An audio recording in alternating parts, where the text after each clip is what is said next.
Perkenalkan, nama saya Theophilus Joyce Wilson. Saat ini saya mau mengerjakan UTS atau ujian tengah semester dengan mata kuliah Aswaja dengan dosen pengampunya Pak Rosadi. Nah, saya di sini diberi 4 pertanyaan dengan dijawab dalam bentuk video. Nah, jadi ini jawaban berikutnya.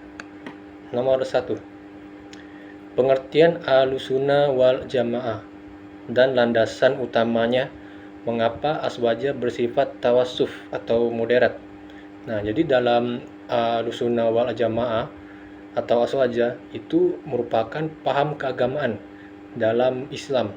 Jadi itu mengikuti ada 4. Yang pertama ada Al-Quran, yang kedua ada hadis Nabi, yang ketiga ada Ijma atau kesepakatan ulama, yang terakhir itu kias atau penalaran hukum.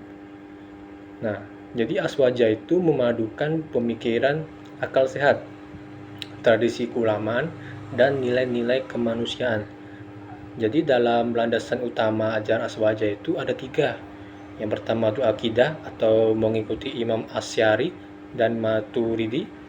Yang kedua adalah syariah atau fikih, itu mengikuti 4 masjid, khususnya Masjid Syafi'i.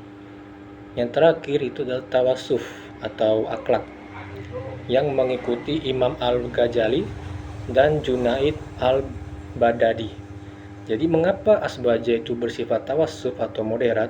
Itu dikarenakan Aswaja menolak sikap ekstrim, baik terlalu keras maupun terlalu bebas, mengutamakan keseimbangan antara teks agama dengan realitas sosial, menghargai perbedaan pendapat ulama, serta mengedepankan perdamaian dan harmoni dalam masyarakat yang beragam. Oke, lanjut pertanyaan yang kedua. Hubungan akidah, syariah, dan tawassuf itu sebagai 3 pilar Aswaja. Jadi dalam 3 hubungan tadi itu merupakan 3 pilar utama yang saling melengkapi. Jadi akikah itu keimanan. Jadi itu menjadi dasar keyakinan seorang muslim, iman kepada Allah, nabi, kitab, dan prinsip tauhid. Terus yang B itu syariah atau hukum atau fikih juga. Jadi dalam aturan ibadah dan muamalah yang mengatur kehidupan sehari-hari seperti sholat, puasa, jual beli, pernikahan, dan hukum sosial. Dan yang terakhir itu adalah tawassuf atau akhlak atau juga penyucian hati. Jadi itu untuk mengajarkan etika, keikhlasan, kasih sayang, dan menjaga perilaku agar selaras dengan nilai iman. Jadi hubungan ketiganya itu akidah, itu menguatkan iman, syariah itu mengatur tindakan, yang tawassuf itu membentuk akhlak. Jadi ketiganya itu menjadi satu kesatuan seorang muslim yang sempurna, yang harus memiliki iman yang benar, ibadah yang baik, dan akhlak yang luhur. Selanjutnya, nomor 3. Dalam metode tawajun, tasamu, dan itidal dalam menyikapi perbedaan, jadi itu Aswaja itu menggunakan 3 metode dalam menghadapi perbedaan. Yang pertama itu tawajun, itu seimbang. Jadi itu untuk bersikap adil dan tidak berat sebelah dalam memahami masalah agama dan sosial. Contoh, untuk menyimbangkan antara kebutuhan dunia dan akhirat, atau juga menimbang keputusan berdasarkan dalil, akal, dan kemaslahatan. Nah, yang samu itu toleransi, itu untuk menghormati perbedaan pendapat, keyakinan, budaya, dan masjid. Contohnya, hidup rukun antar umat beragama, tidak memaksakan pendapat atau paham pada orang lain, atau juga menghargai adat lokal selama tidak bertentangan dengan nilai kebaikan.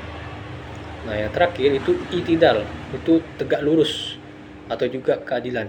Itu untuk menetapkan suatu adil, tidak zalim, dan sesuai porsi. Jadi contohnya itu seperti pemerintahan itu menegakkan hukum secara adil tanpa membeda-bedakan. Yang kedua, itu tidak menghina atau merendahkan kelompok lain. Jadi ketiga sikap ini sangat relevan untuk kehidupan sosial modern yang beragam.